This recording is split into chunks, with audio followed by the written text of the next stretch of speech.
ওয়া ইউহাসাব, হিসাব নেওয়া হবে। একটা হলো জিজ্ঞাসা, আর একটা কি? হিসাব। সালাতু ফাইন কুবিলাত কুবিলা সাইরু আমালি, সালাত যদি কবুল হয়ে যায় তাহলে সব আমল কবুল হয়ে যাবে অটো। আমার বুঝেন, এই হাদিস যারা অনুবাদ করে বেনামাজির জন্য, এটা ভুল। এটাতে বেনামাজির কোনো দলিল নাই, নামাজির দলিল। আরে কাফেরের তো কোনো হিসাবই হবে না। বুঝেননি কথা? এই হাদিসটা পড়ে কি মনে হয়, এটা কি বেনামাজির দলিল না মুসল্লির দলিল? সালাত পড়ে গেছে, কিন্তু সালাতটা যদি কবুল হলো না, যদি কবুল হয় তাহলে সিয়াম অটো কবুল হবে, হজ অটো কবুল হবে। হজে যদি ত্রুটিও থাকে, সালাত কবুল হওয়ার কারণে আল্লাহ হজকেও কবুল করবেন। সিয়ামে যদি ত্রুটি থাকে, সালাত কবুল হওয়ার কারণে আল্লাহ সিয়ামকেও কবুল করে দিবেন, ত্রুটি মাফ করে দিবেন। আপনারা কি বুঝলেন? যাকাত দিয়েছেন, সাদকা করেছেন, ত্রুটি ছিল, আল্লাহ মাফ করে দিয়ে সালাত কবুল হওয়ার কারণে যাকাতও কবুল করবে। আহলে হাদিসরা সালাত সালাত কেন করে? তোমার কানে জীবনে ঢুকবে না। ইবলিশ শয়তান পেশাব করে একবারে ভূতা বানায় দিয়েছে। আগে তোমাকে কান পরিষ্কার করা লাগবে, বুঝা লাগবে। ভক্ত আমাকে খাওয়ায়া এত সম্মান করছে আর বলছে যে আপনার বক্তব্য খুব ভালো লাগে। দুঃখের বিষয়, 4 বছর আগে আপনার রাসূলুল্লাহ সালাত বইটা কিনেছি, কিন্তু আমার পড়া হয়নি। কেনার পরে আমার আমির সাহেবকে জিজ্ঞেস করলাম যে এই বই কিনেছি, তখন বলছে যে সর্বনাশ, এই বই পড়লেই কাফের হয়ে যাবে। 4 বছর হয়ে গেল, আমি একটা পৃষ্ঠা উল্টাইনি। বলেন সুবহানাল্লাহ। হ্যাঁ, চিন্তা করেছেন কি ট্যাবলেটটা খাওয়াইছে? ইলিয়াসি পিলের যে পাওয়ার, কোরআন হাদিস যদি ওকে গুলে খাওয়ানো যায় তবু এই পাওয়ার শেষ। একবার ক্যান্সারের মতো রে, ধরে গেলে আর সুযোগ নাই। কাকে বুঝাবেন? অথচ তাকে বোঝানো হচ্ছে সঠিকটা করেন, ওই পর্যন্ত যাবেই না। একজন ব্যক্তি সালাত আদায় করছে 90 বছর যাবত, বয়স 100+, এখনো একটা রাকাত জীবনে রাসূলের তরিকায় আদায় করতে জানে না। অথচ আমি যখন বলি যারা নামাজ পড়ে না তারা যেমন বেনামাজি, যারা নামাজ পড়ে নবীর তরিকায় পড়ে না তারাও বেনামাজি। ঠিক বলতে হবে না, আগে বুঝেন কি বলছি।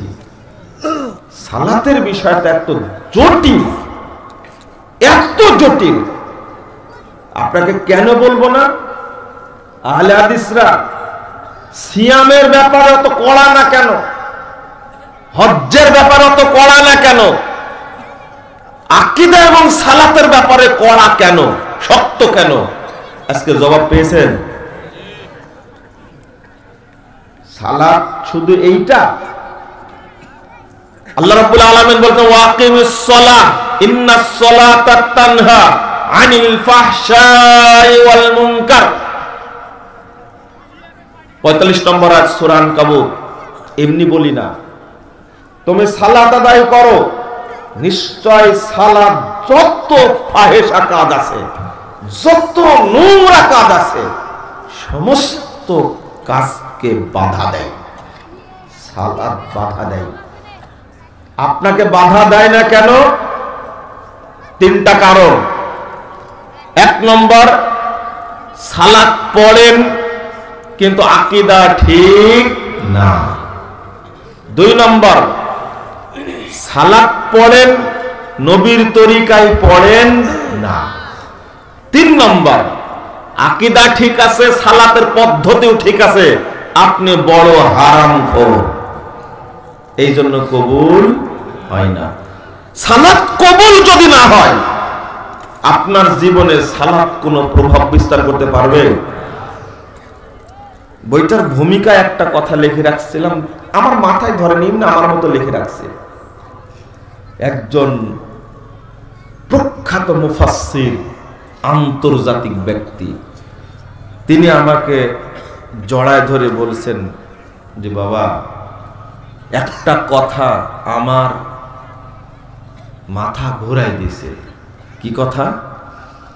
যে সালাত দুনিয়াতে আপনার পরিবর্তন করতে পারবে না, এই সালাত পরকালেও আপনার উপকার দিবে না।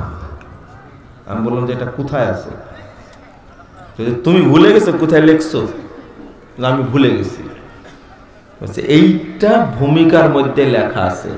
এই লাইনটা ঘুরে ঘুরে আমি কয়েকবার পড়েছি। আপনিও আজকে মনে রাখবেন, যদিও আমি লিখছি কিন্তু এইভাবে বুঝিনি, আমাকে মনে করে দেওয়ার কারণে বুঝেছি। আজকে বলছি, এই আয়াত আল্লাহর দাবি, যার সালাত হবে, কবুল হবে, সে জিনা করতে পারবে না, সে সুদ খেতে পারবে না, সে হারাম খেতে পারবে না, সে দুর্নীতি করতে পারবে না, সে আত্মসাৎ করতে পারবে না। সালাত বাধা দিবে, আল্লাহর দাবি। আপনি বলেন দেখি, আপনি 50 বছর যাবৎ সালাত আদায় করছেন, এখন পর্যন্ত মদ খাওয়া ছাড়েননি, বিড়ি খাওয়া ছাড়েননি, ইয়াবা খাওয়া ছাড়েননি, আপনি নামাজ পড়েন না, ভণ্ডামি করেন। কে বলেছে? মদ, গাঁজা, সোয়ানি, ফেন্সিডিল, সি সি সি, বিড়ি, তামাক, জর্দা, গুল। যারা গুল খায় আর যারা জর্দা খায়, এরা মদ খোরের চেয়েও খারাপ। মদখোর কিন্তু মদ খায় ঝাড়ে জঙ্গলে, জানেন আপনারা? আর বিড়িখোর আর সিগারেট খোর, এই বদেরা খায় রাস্তায় জামাত করে। আর গুলখোর আর জর্দাখোর, এই খাটাইল গুলো মেম্বারে বসে খায়। খারাপ কে হলো? কে হলো খারাপ? সি সি সি সি সি। এই দেনাস, এটা কি রংপুর, তাই না? দিনাজপুরে বক্তব্য দিয়ে যাচ্ছিল, চিন্তা করেন। আমাকে বলছে গুল খাওয়া তো হারাম করে দিলেন, আপনি কি গুল খাওয়ার ফজিলত জানেন? আমি বললাম গুল খাওয়ার ফজিলত কি?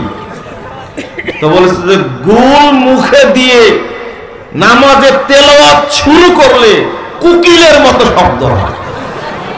আমার যাই গাধা, তোর তো ওযুই নাই, কুকিলের মতো শব্দ হয় কি হবে?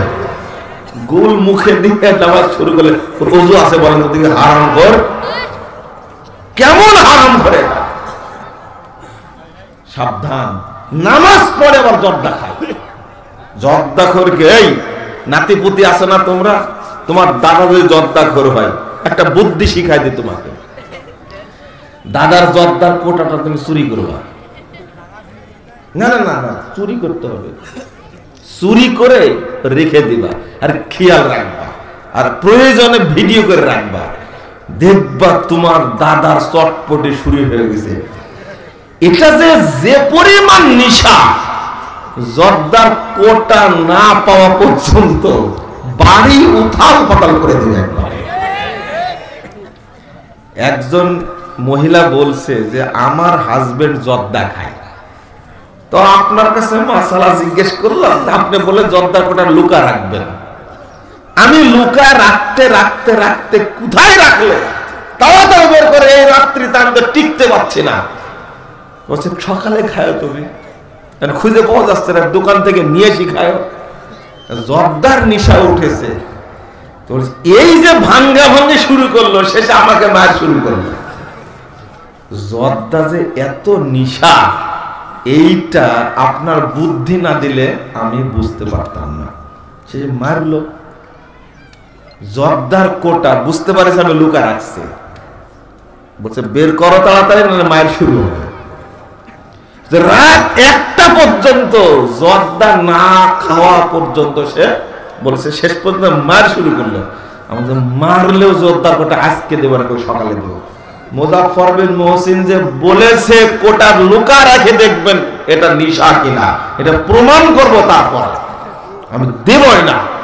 তো বলছে আজকে মেরেই ফেলে দিব তোমাকে, তাড়াতাড়ি চলে। এই মুজাফফর আমাদের জীবনটা নষ্ট করে দিল। এই নাতিপুতি আছে না, আমি যে কথাটা বলছিলাম, নামাজি হয়ে তাহাজ্জুদ গুজার হয়ে কিভাবে হারাম খায়।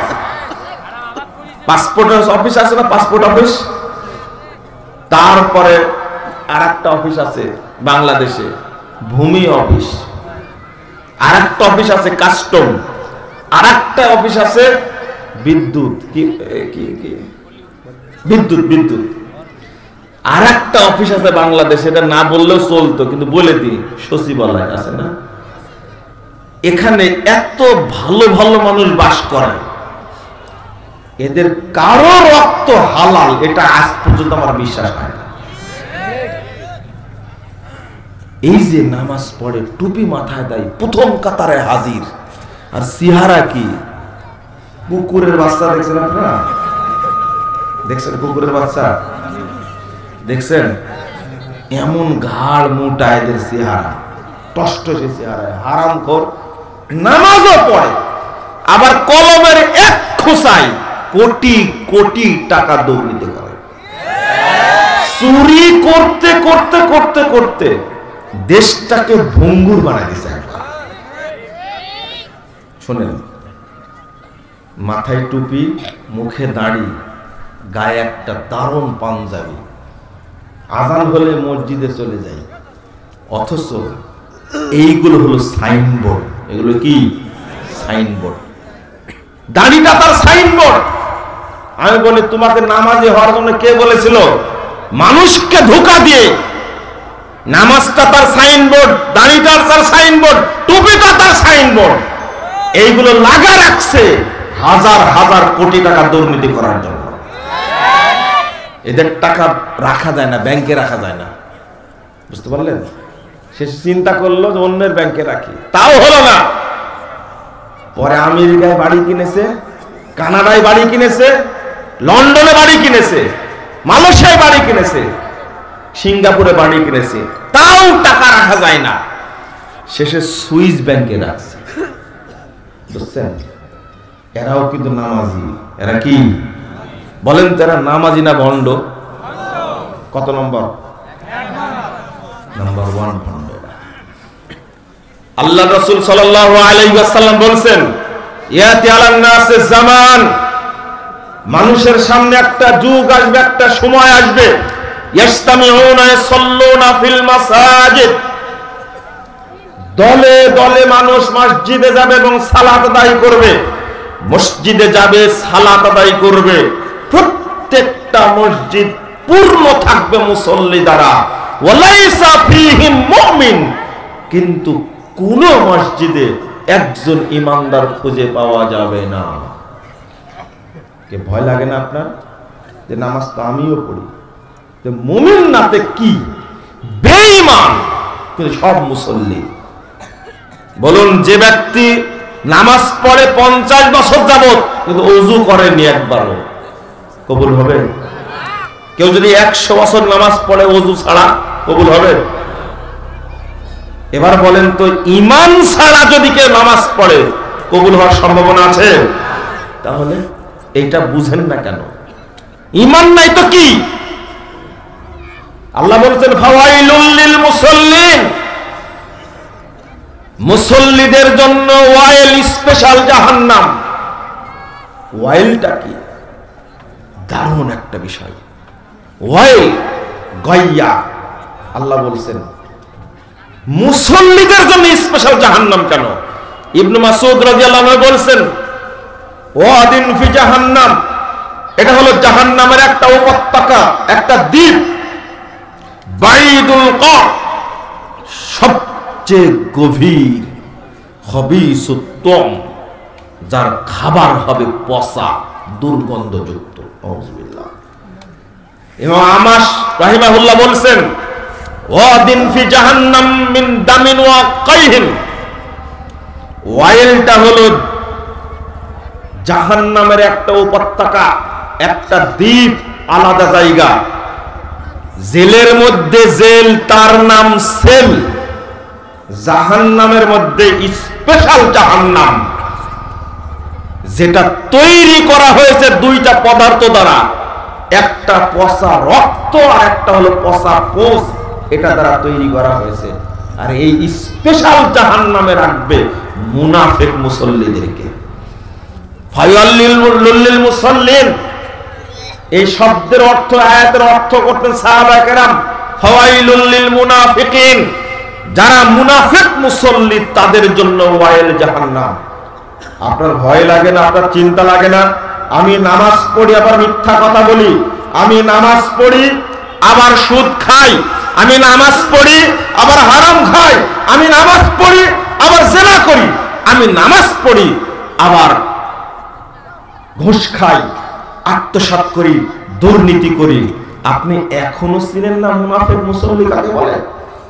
আপনি এখনো বুঝলেন না মুনাফিক মুসল্লি কাকে বলে? যে ব্যক্তির সালাত কবুল হয় 1 মাস, 2 মাস, 6 মাস, সে খারাপ কাজ করতে পারে, কিন্তু 60 বছর যাবত কিভাবে করে, 80 বছর যাবত কিভাবে করে?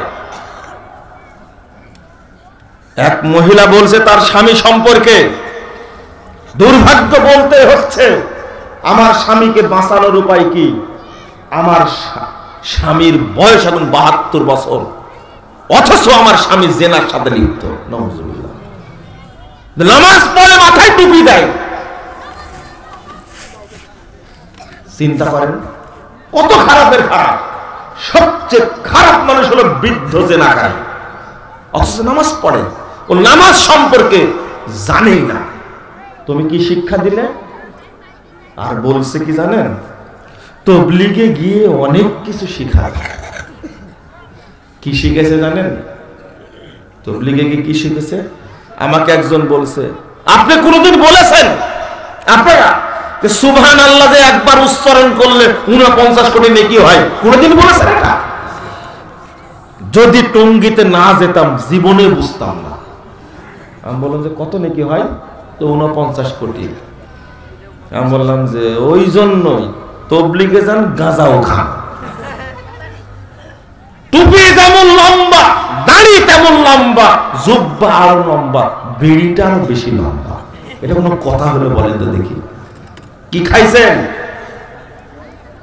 তো বলছে, আমি বললাম যে 49 কোটি নেকি হয় একবার সুবহানাল্লাহ বললে। এর কোনো দলিল আছে? তো দলিল না থাকলে এমনি বলেছে? আমরা আপনার 1 নম্বর জাহেল একটা। 223 নম্বর হাদিস সহিহ মুসলিম, মুহাম্মদুর রাসূলুল্লাহ সাল্লাল্লাহু আলাইহি ওয়াসাল্লাম বলছেন,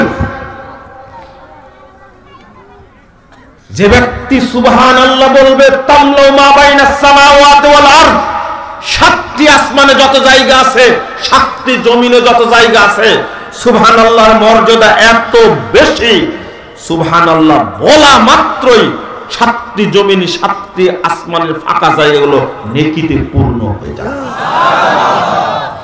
আপনি বলেন 49 কোটি নেকি দ্বারা এই গঙ্গা চলা ভরবে? বুঝেন না মনে কথাটা? ভরবে? সুবহানাল্লাহর ইজ্জত রাখছে না মারছে? ইজ্জত থাকলো? আরে সুবহানাল্লাহ শব্দটা এত গুরুত্বপূর্ণ, এত পাওয়ারফুল। তুমি সুবহানাল্লাহর অবস্থাটা নষ্ট করলে, আল্লাহর নবী বলছেন সুবহানাল্লাহ এই তাসবিহ যদি আল্লাহ পৃথিবীর মাখলুককে না দিতেন, যত মাখলুক খাওয়া দাওয়া করে কাউকে একটা রুজির দানা দিতেন না, সব না খেয়ে। সুবহানাল্লাহ এত বড় পাওয়ারফুল শব্দ, তার মর্যাদা নষ্ট করেছে। এক মুরব্বী বলছে, শোনেন, আমার খুব ইচ্ছা ছিল বাইতুল মাকদেসে গিয়ে নামাজ পড়ব, কারণ হলো, আর ইতিমধ্যে আর মারামারি শুরু করে দিয়েছে। গাজায় মারামারি হচ্ছে না? এটাকে মারামারি? হ্যাঁ, ও ফজিলত নিয়ে ব্যস্ত। কেন বাইতুল মাকদিস যাবেন? বলছে এইটাই তো আপনি জানেন না, খালি টঙ্গীর মাঠকে সমালোচনাই করতে জানেন। কেন?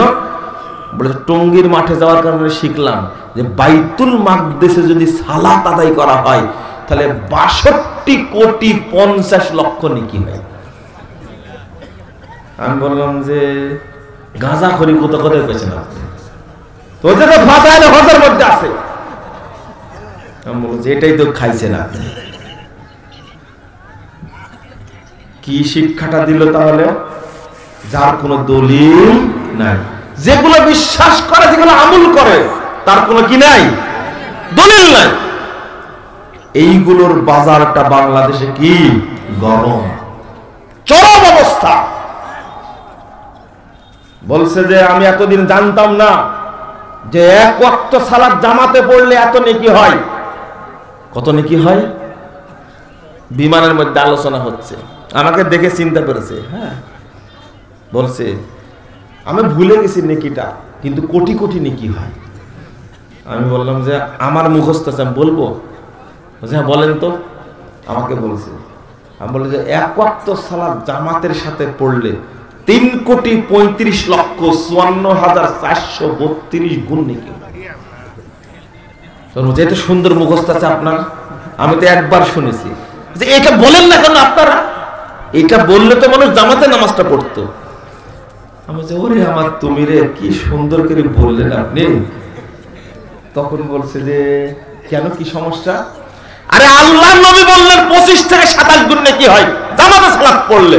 তা আপনি কই থেকে বের করলেন যে 3,35,54,432 গুণ নেকি হয়? বলছে এটা কি হাদিসে নাই? ঘোড়ার ডিম কোনদিন দেখছেন? বলছেন না তো, ঘোড়ার ডিম বলে কিছু নাই। ঠিক এটাই, এটা শিখছে, কত গুরুত্বের সাথে শিখছে। আরে মসজিদে গিয়ে গাধারা আল্লাহর কাছে হাত তুলে কাঁদে না, মাজারে গিয়ে ঠিকই বাবার কাছে দাঁড়ায়া কে দে একবারে নাকের পানি, চোখের পানি, মুখের পানি এক জায়গায় হয়, সব ধুয়ে নেওয়া। কোথাকার ইখলাস, কোথায় কাজে লাগাইছে, কি এক আশ্চর্য ব্যাপার। আজ পর্যন্ত আকীদা শিখতে পারেনি, শেখ যেটা বলে গেছেন। আরে 90 বছরের বুড়াকে বলছি, তাবলীগটা এতদিন করলেন, আপনাকে যেটা প্রশ্ন করতে চাই উত্তর দেন। বলছে বলো বাবা বলো, আমার তো মাজা মাকা হয়ে গেছে, ভুলেও যেতে পারি। তো বলেন তো আল্লাহ কোথায় আছে? যেটা সহজ প্রশ্ন। আল্লাহ সর্বত্র বিরাজমান। বলেন এ কি মুসলিম? 90 বছর তাবলীগের সাথে জড়িত, 90 বছর পর্যন্ত তাবলীগের সাথে জড়িত থাকার পরে বলছে আল্লাহ কি সর্বত্র বিরাজমান। বললা আল্লাহর আকার আছে না নাই? তো বলছে আল্লাহ তো নিরাকার।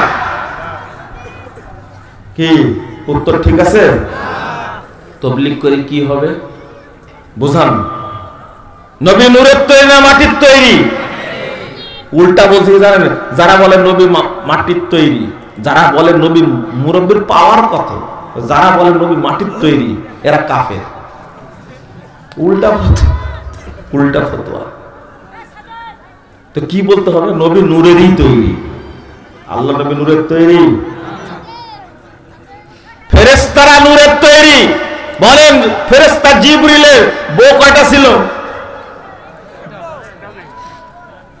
ফেরেশতা ইসরাফিলের স্ত্রী কয়টা আছে? বাচ্চা কয়টা? আমার নবী মুহাম্মদ সাল্লাল্লাহু আলাইহি সাল্লাম, তার স্ত্রী ছিল না, সন্তান ছিল না? তো নূরের তৈরি আর মাটির তৈরি দুটো পার্থক্য আছে না? একবার শরম করেন, লজ্জাও করে না, কেমনে বলে এটা? আল্লাহ নবী নূরের তৈরি। আল্লাহ নবী গায়েব জানেন না? জানেন না? মুরব্বী বলছে যে আল্লাহ নবী গায়েব না জানলে শরীয়ত অনেক কিছু বাকি থাকতো, আমরা পথভ্রষ্ট হয়ে যেতাম। যে ব্যক্তি বলে আল্লাহর নবী গায়েব জানতেন, পীরেরাও গায়েব জানে, সে কি মুসলিম? গায়েবের মালিক একমাত্র কে? আল্লাহর ইলমের সাথে ভাগ বসালেন নবীকে, ভাগ বসালেন অলিকে, ভাগ বসালেন ফকিরকে, ভাগ বসালেন পীরকে, ভাগ বসালেন ভণ্ডকে। আপনার ঈমান থাকলো? যারা বিশ্বাস করে আল্লাহ নবী গায়েব জানতেন তারা কাফের, তারা মুশরিক। ভালো করে শুনেন কথা, যে কাফের তাকে কাফেরই বলতে হবে, কৌশলে অমুসলিম বলতে পারা যাবে না। আমার দুঃখ, আমার কষ্ট, আপনি সোজা কথাগুলো বুঝেন না কেন? চরমুনায়ের পীরকে আল্লাহ হেদায়েত দান করুক। ওই যে ফয়জুল করিম আছেন নাকি, খুব গালি দেয় আমাকে, আহলে হাদিসদের গালি দেয়। আহলে হাদিস আহলে খবিস ছাড়া কথাই বলে না। আল্লাহকে হেদায়েত দান করুন। আল্লাহর নবী গায়েব জানেন কি জানেন না, এই প্রশ্নের উত্তর দিতে গিয়ে এই পীরটা সময় নিয়েছে 20 থেকে 25 মিনিট, অথচ এই প্রশ্নের উত্তর দিতে কয় মিনিট সময় লাগবে? 1 মিনিট। আল্লাহর নবী গায়েব জানতেন না জানতেন না? কয় মিনিট লাগলো? 1 সেকেন্ড। আহলে হাদিসরা এই প্রশ্নের উত্তর দেবে 1 সেকেন্ডে। পীর হয়ে মুরিদদেরকে মুশরিক বানাচ্ছে, পথভ্রষ্ট করছে, হাজার হাজার কোটি টাকা নিয়ে খেয়ে পেট মোটা করছে। আর আল্লাহর নবী গায়েব জানতেন না, এই কথাটা বলতে 20 মিনিট সময় লাগে। মানে বুঝাচ্ছে, ঘুরে ঘুরে বুঝাচ্ছে নবী গায়েব জানতেন। বলেন নাউজুবিল্লাহ, আস্তাগফিরুল্লাহ, আস্তাগফিরুল্লাহ। হেদায়েতের দোয়া ছাড়া কোনো উপায় নাই। আজকে রংপুরের সম্মেলনে আমি তরুণ এবং যুবক ভাইদেরকে বলবো, ছাত্রদেরকে কেউ কখনো বুবা বানায় রাখতে পারে না। আমি বাংলাদেশের প্রত্যেকটা ছাত্রকে বলবো, বিশ্ববিদ্যালয়, কলেজ, মাদ্রাসার ছাত্রদেরকে বলবো, তোমাদের মাথা হবে উন্মুক্ত, স্বাধীন চেতা। কারো গোলামি করতে গিয়ে মুশরিক হয়ে যাও না। যে সমস্ত নোংরামের মধ্যে ঢুকে যাওয়ার কারণে বাংলাদেশের শত শত ছাত্র স্বপ্ন নিয়ে মায়ের স্বপ্ন পূরণ করবে, দেশের স্বপ্ন পূরণ করবে বলে বিশ্ববিদ্যালয়ে যাই, কলেজে পড়তে যাই, নোংরা পচা রাজনীতির সাথে জড়িয়ে পড়ে জীবনটা ধ্বংস করে, পরিবার ধ্বংস করে। তুমি আজকে বুঝা শেখো, তুমি মুহাম্মদুর রাসূলুল্লাহ সাল্লাল্লাহু আলাইহি সাল্লামের আদর্শ জীবন গড়ার চেষ্টা করো। এটা হলো আমাদের দাবি। আজকে 11 ফেব্রুয়ারি, 2 দিন পর আসবে 14 ফেব্রুয়ারি। বিশ্ববিদ্যালয়ের ছাত্র ছাত্রীদেরকে বলবো, 14 ফেব্রুয়ারির মতো ইসলাম বিরোধী নোংরা দিবস, লজ্জা দিবস, বেশ্যা দিবসকে কখনো তোমাকে পরিণত করো না। একদিকে 14 ফেব্রুয়ারি কি আস্তাগফিরুল্লাহ বেহায়া দিবস, আবার ওই দিনই কিন্তু পহেলা ফাল্গুন, এটা জানেন তো? তার আগের দিন পহেলা ফাল্গুন পালন করো। লজ্জা শরম কিছু নাই? তোমার মায়ের দিকে একবার তাকাও, তোমার বোনের দিকে একবার তাকাও, তোমার মেয়ের দিকে একবার তাকাও। শরম কবে হবে? জাহাঙ্গীরনগরের মতো একটা বিশ্ববিদ্যালয়ে, এটা বিশ্ববিদ্যালয়ের একটা পুরো পতিতালয় একটা। আপনি আপনার মেয়েকে পড়ান, আপনি আমার ছেলেকে পড়ান, আমার সমালোচনা করেন আপনি। যেখানে অন্যের ওয়াইফকে ধরে নিয়ে এসে দলবদ্ধ ধর্ষণ করা হয়, এটা নাকি বিশ্ববিদ্যালয় নয়, এটা হলো বেশ্যালয় একটা, এটা হলো পতিতালয় একটা। এর বিচার হয় না বাংলাদেশে। বাংলাদেশে বিচার হয় কাদের? দোলনাম হয় টুপিওয়ালাদের, দোলনাম হয় মাদ্রাসা ছাত্রের।